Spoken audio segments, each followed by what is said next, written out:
Let's see what he decides to do here. Yes, Surrey Bob. So we finish on a high note. United Snakes of America, a really fun deck. It's kind of a meme deck, kind of jank, but also still kind of semi-competitive if you have the card.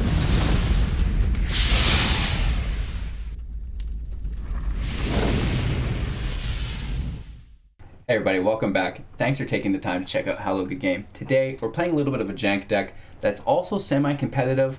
However, it is not a budget deck. I didn't even count the mythics in this, but they are laced in there thick. I call it United Snakes of America. It is a Nissa-based ramp deck focused around Hydras. So we have Gargos, Vicious Watcher. This is great because Hydra spells you cast cost 4 less to cast, which is amazing because then all of our other Hydras are just going to be that much cheaper, allowing us to ramp them up so much more. Let's take a look at how we're going to get there, though. We have 4 Arboreal Grazers. This is great because it's going to allow us to play 2 lands on turn 1. And then we also have a couple of Neoforms potentially for turn 2 if that combos out, because we can Neoform our Arboreal Grazer. And a Neoform is, as an additional cost to cast this spell, sacrifice a creature, search your library for a creature card with converted mana cost +1 to the sacrifice creatures, and then you'll put an additional +1/+1 counter on it, and then shuffle your library. So we'll be pulling out our Incubation Druid, which when it has a 1/1 counter on it, then taps for 3 mana instead of 1. So that's a nice way to ramp there. We also have Stony Strength, which is a great way to untap our Incubation Druid, whether or not it has a counter on it. Because if it doesn't, you're tapping it for 1, untapping it, and now you've got 3, which equals 4. And if it does already have counters on it, it's getting bigger and badder, and then you're gaining 6 mana, which is absolutely crazy. We have a Leafkin Druid. You can tap this for mana as well. If you have 4 or more creatures, it's going to tap for 2, so that's really powerful. Neoform we already talked about. Kiora, Behemoth, Beckoner. Whenever you create a creature, whenever a creature with 4 or greater enters the battlefield under your control, draw a card. -1, untap target permanent.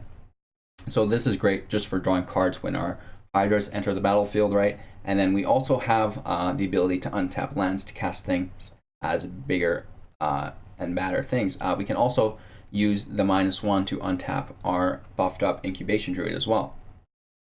We also have 2 Leylines of Abundance. If Leyline of Abundance is in your opening hand, you may begin the game with it on the battlefield.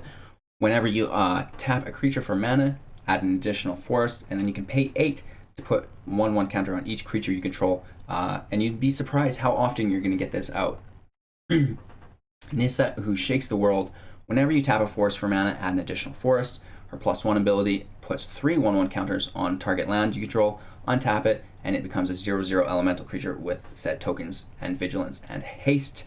It is still a land, and then -8, you're pulling all the forests out of your library and putting them onto the battlefield, which is absolutely crazy. They're also gaining indestructible. Bioessence Hydra. This costs 5. It's a 4/4. It's got trample. When we have our Vicious Watcher out, it's only going to cost 2, which is really cool. Then Bioessence Hydra enters the battlefield with a 1/1 counter on it for each loyalty counter on planeswalkers you control. So we have Kiora and Nissa that are going to have counters. So that'll be a really buff creature if we have our planeswalkers out. Then whenever 1 or more loyalty counters are put on a planeswalker you control, put that many 1/1 counters on Bioessence Hydra as well. So the trample is what's really important here, just for such a cheap cost card. Our Vicious Watcher, we already talked about. Hydra spells you cast cost 4 less to cast, and whenever a creature you control becomes a target of a spell, Vicious Watcher will fight up to 1 target creature you don't control, which is super powerful.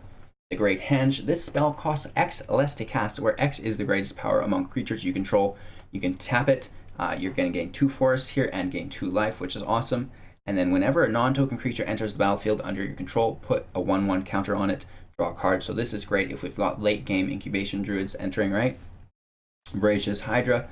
Trample, it enters the battlefield with X 1/1 counters on it. When it enters the battlefield, choose 1, double the counters on it, or it fights a target creature you don't control, and then it costs 2 force plus X, so we can make this as big and as bad as we want. And then we have Hydroid Krasis, the bane of most players' existences. Whenever you cast this spell, you gain half X life and Whenever you cast this spell, you gain half X life and draw half X cards round down each time.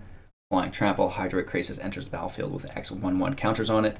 It costs 2 plus X and it's a 0/0. So if you have 10, it's going to come out as an 8/8. You'll draw 4 cards, gain 4 life, for example. We have 4 islands, 10 forests, 4 breeding pools, 4 temples of mystery, and 2 Lotus Fields. So this deck is pretty gross. We had a lot of fun with it. We did get boxed out a couple times, but when it goes off, it is just so rewarding, especially for me. I've always loved Hydras in Magic. They're huge, beastly cards. They always are able to draw my attention. So I hope I didn't butcher this deck breakdown too badly, and I think you guys are really going to enjoy today's footage, so make sure you watch that. And thanks for watching. We'll see you all tomorrow. Don't forget to like, subscribe, and comment on this video. And yeah, we'll see you all later.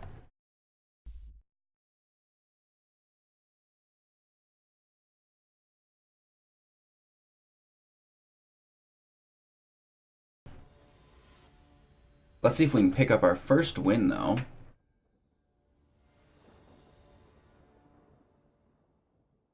Well, it's a pretty good starting hand if we can get a nice draw, because we can jump right into Kiora. Right, we'll play our Grazer, and then that's going to allow us to play our Temple.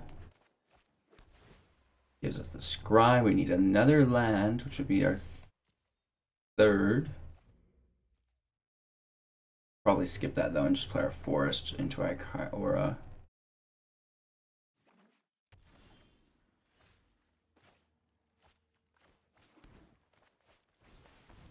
Right. We'll end our turn there. So we have 3, 4, 5 next turn into an immediate Nissa, which is great. Incubation Druid is just so good as well. If it didn't have Summoning Sickness on it, I'm pretty sure we could rock and roll, which is a bummer, because I think we can just play Nissa organically, right? But normally if we don't have Kiora, we do use Incubation Druid and Stony Strength to get there. This is going to be okay.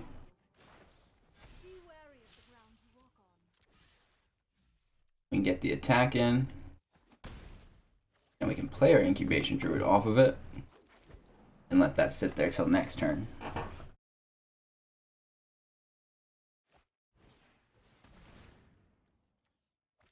Vantress Gargoyle is pretty cool, and he does get a Hydroid Krasis off the top from us. So good for him. We're going to tap for mana. Why not? There's our Stony Strength. And, yeah, I guess we can tap this for mana as well. Bring it onto the battlefield. Vantress Gargoyle can't attack unless defending player has 7 or more cards in their graveyard. Vantress Gargoyle can't block unless you have 4 or more cards in your hand, which he absolutely does. We're going to leave it there because we don't want to lose our lands right now because we have so few of them.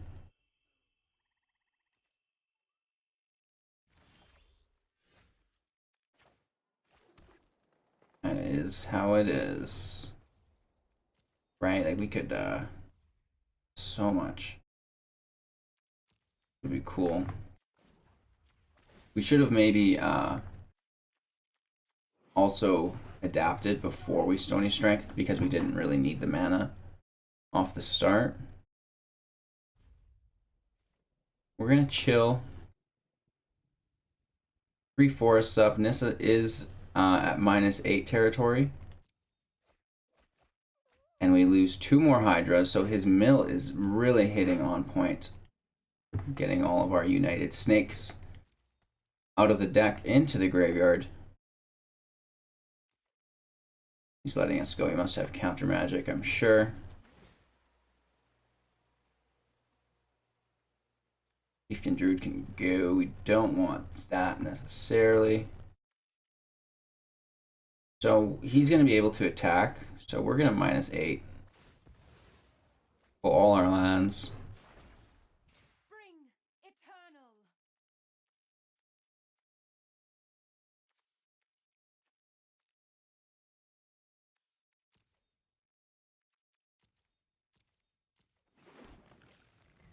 I'm not really sure how one's supposed to get around that, but I have faith. Playing Incubation Druid for him to counter, I guess. He's going to need 3 unsummons. Get rid of these lands. He's going for the mill, though. We've got 32 left. Yeah, we'll pay that, I suppose. We don't have Nissa, which sucks, but we can still untap a land here. Let's get moving. And it's got Vigilance. So he can attack, he can block, which is fine. He needs to stay above 4 cards, though, before he starts attacking. And even then, we're going to have a couple turns to smash him down.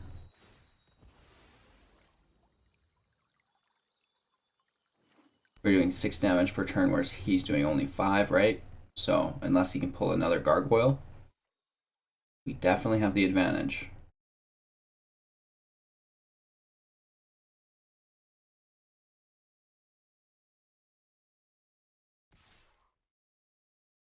Alright, and he's spending a turn going after our Kiora, which we absolutely love. Mostly because we have another right in our hand. We also have Reach, so we could protect her for a turn.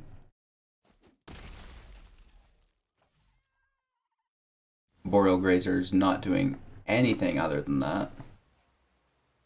Another Temple, it's a Scry. Hydroid Krasis can stay right there, please and thank you.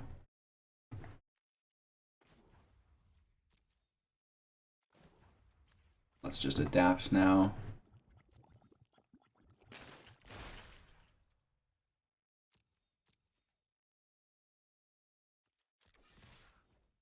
I'll attack for 12.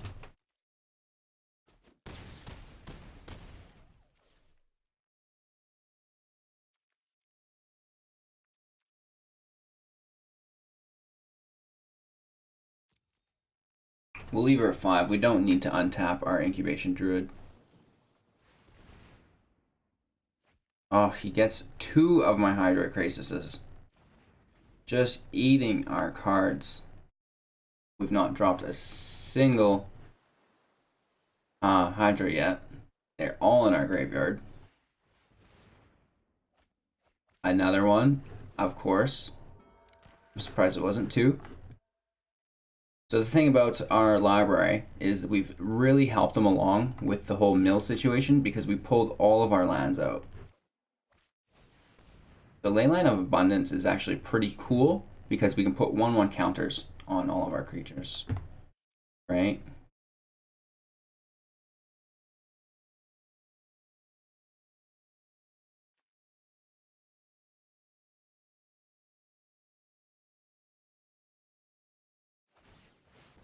We'll probably do, just so our lands can destroy the Gargoyle.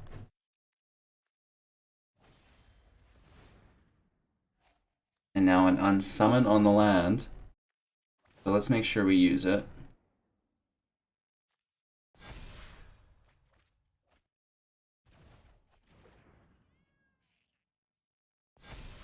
Is what it is.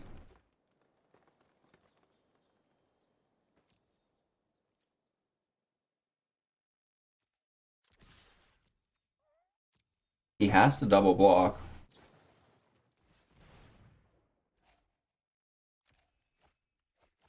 He gets our Great Henge, he gets another Hydra. He might mill us, you guys. Alright, so we see the 2 blocks. That's fine.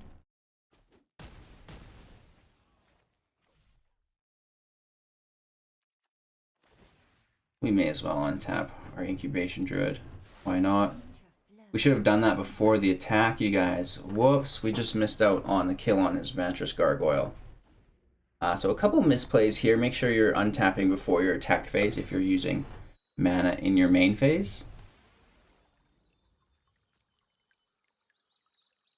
Regardless, I still think we're okay here.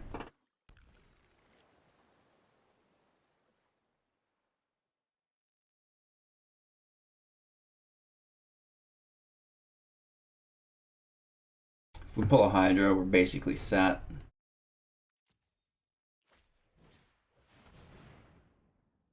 we should have another Voracious, another Gargos.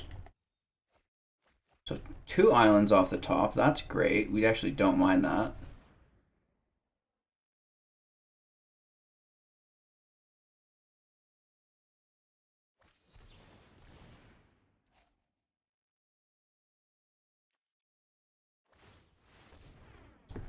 We're just going to take the opportunity to use the land again. Kind of buff our remaining guys up. Right? Is what it is.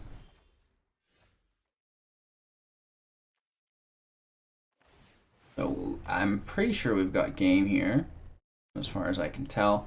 But we're going to use our mana anyways. Just dumping it into Leyline of Abundance, which is always a lot of fun. We have an 8/10 and 2 8/8s. What better way to bash our opponent? He's got no land. He's totally tapped out. And yeah, that is a big hit. Woof.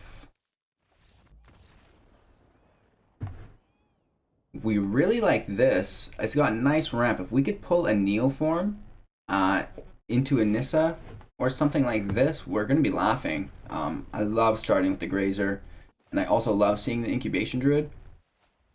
Leafkin Druid might be a little much, but let's get at it.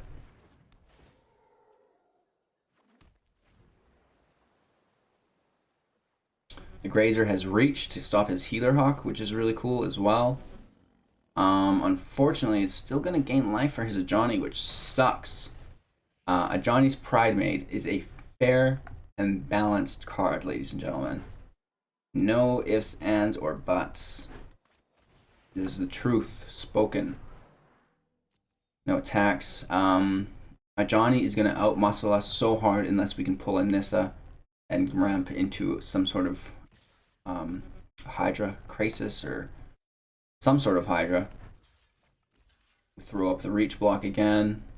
Johnny goes to 4, goes to 5, goes to 6. Just absolutely brutal stuff here.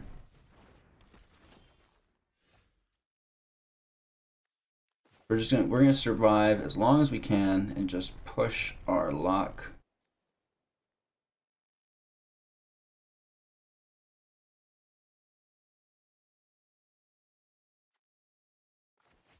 We'll double drop our druids just because they're gonna gain 2 mana per druid instead of 1, and then we can adapt our incubation druid, which will give us 4, 5, 6, 7, 8, 9, 10, 11, 12 in our hand.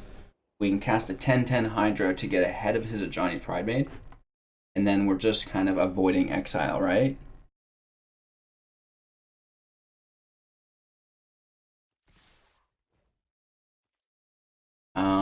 And yeah, it's kind of the similar situation where we're just blocking all these guys. Ajani gets through because he's a beast. An absolute playable card. Uncommon. So a second Krasis, we really like that. We got 13 left. He's gonna go to 6. Let's adapt it.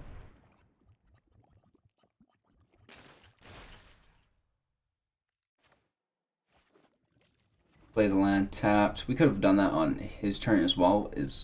That's what we should have done. We still have access to 1, 2, 3, 4, 5, 6. We could put it in the air for 4, draw 2 cards. But why sell ourselves short? Let's hold on one more turn.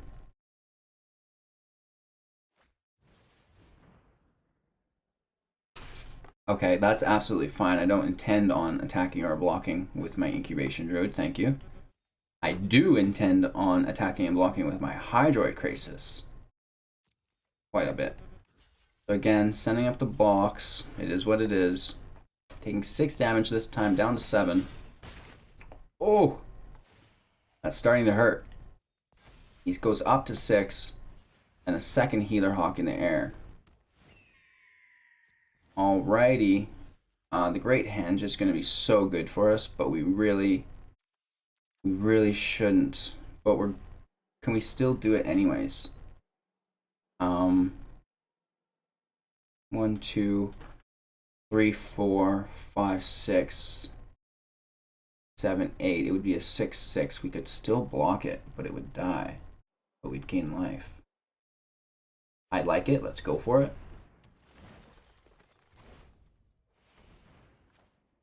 So we've got 2.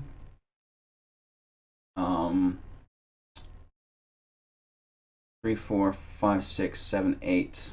Yeah, it's 6 just like we thought.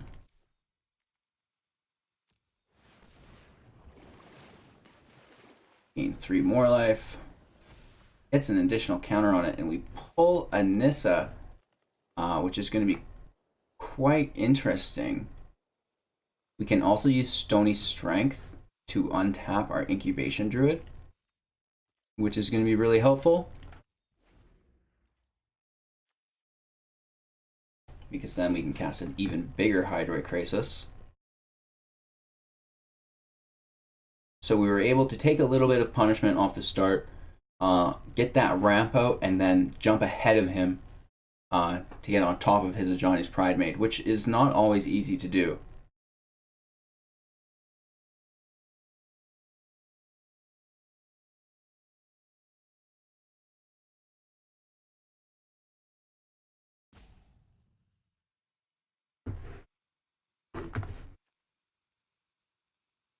All right, he's definitely got to think this one through. He's not sure what his best course of action is. He's thinking, well, if I just attack with my Healer Hawks, then my Ajani will go bigger than his. And he's just going to go in, tap his whole field, which might be a mistake. And he's buffing the team up, you know what I mean? That's okay. That is okay with us. Our turn. This is going to get weird. This is going to get really weird, you guys. We're going to play the land, get the scry. It is what it is. We're going to untap it with Nissa. Lotus Field's kind of cool. I mean, obviously we just need bombs at this point. Let's toss Nissa out. She's going to do so much damage.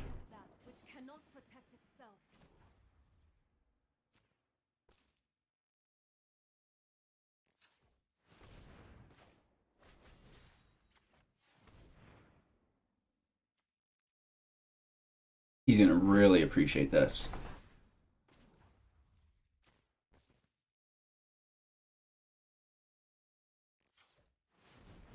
We got all our bases covered there. Let's get out one of these forests. So what does that give us? We got 5, 6, 7, 8, 9, 10, 11, 12, 13, 14, 15, 16. That is a huge Krasis coming in the air. What was that? 16? So that equals 14. And yeah, we absolutely had to do it to him. He's dropping a Venerated Loxodon. Oh, cool. Goes to 15/15 with the Henge. And we should have saved some land to play some cards. But that's totally okay. Let's hit with a 7/7 while we have the chance. It does have trample as well, so these Healer Hawks don't stand much of a chance.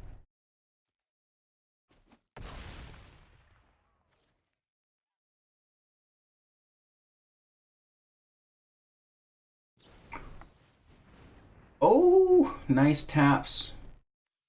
So we're gonna throw our Lotus Fields because they're not forests for our Nissa. Right, so we're better off to keep our forests. We could have tossed a Great Henge as well, but at a certain point, we can Arboreal Grazer into 2 forests, Stony Strength into a huge Voracious Hydra, which also has trample. Yeah, this match is looking pretty good for us.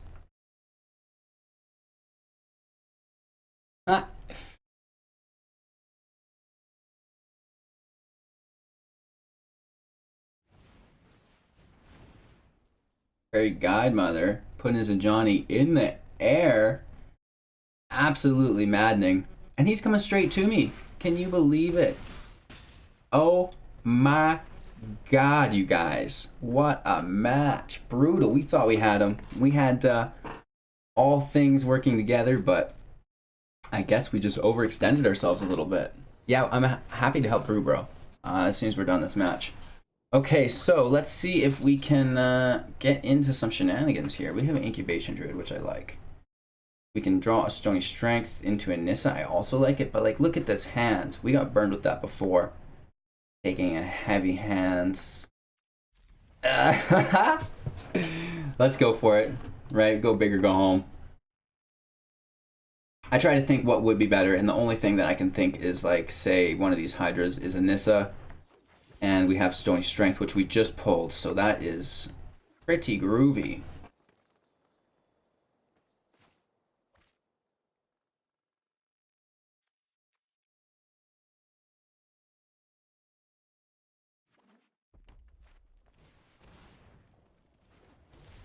So our Gargos is going to do quite well against Gruul if we can get to 6.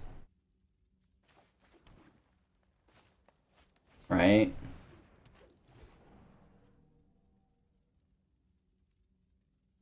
One, 2, 3, 4, 5, 6 mana next turn. No, only 5.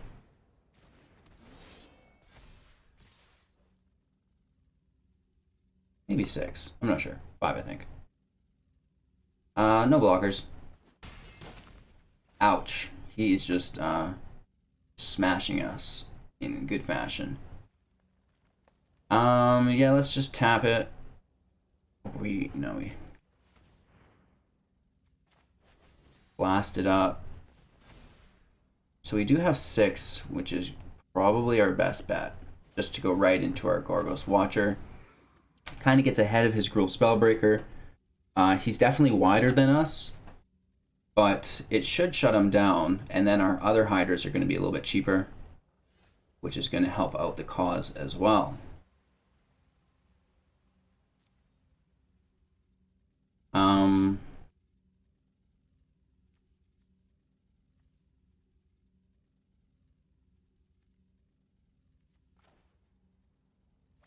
Yeah, it's really only good with our Bioessence Hydra, so we best make use of it.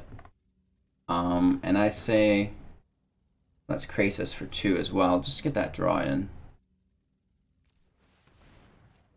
Whoa, we could have Krasis for 4, that's my bad.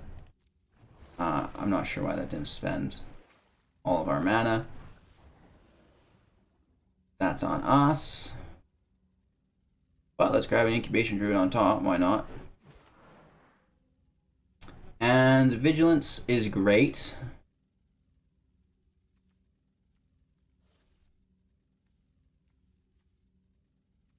It's just whether or not he's gonna like double block us, which I think he could. I don't really care about that. He'd be losing most of his field, right? So that's okay.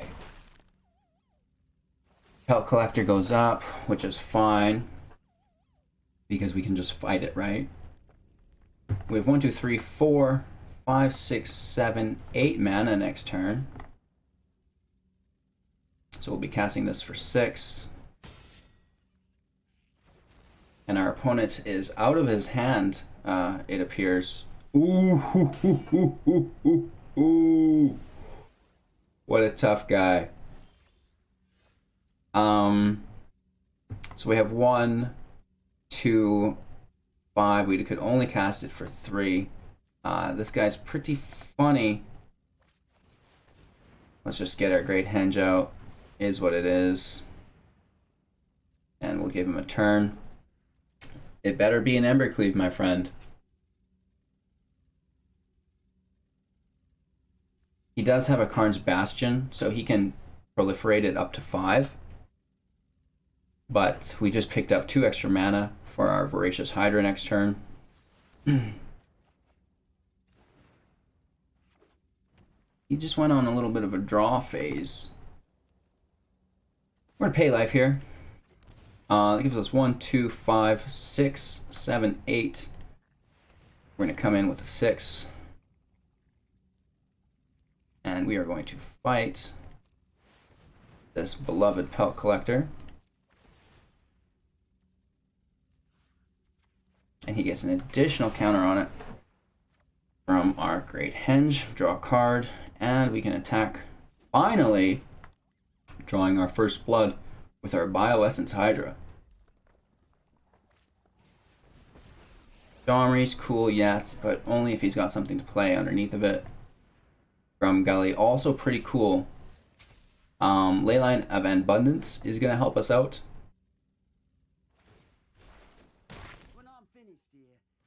Really? That's interesting. Uh-oh, Spaghetti-O. That is absolutely delicious. Puts our Bioessence Hydra up to a 9/9, which makes me giggle. Play our land. And I think that's game.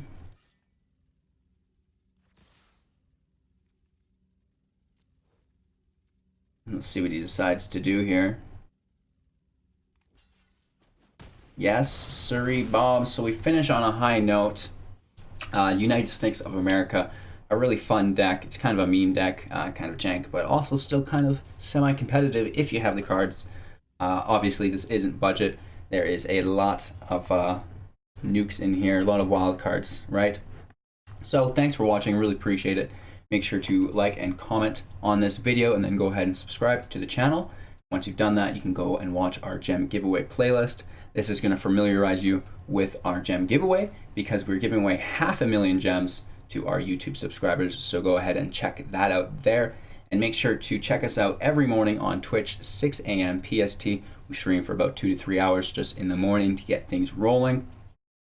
So with that all being said, I really appreciate you checking us out today, and I hope to see you tomorrow.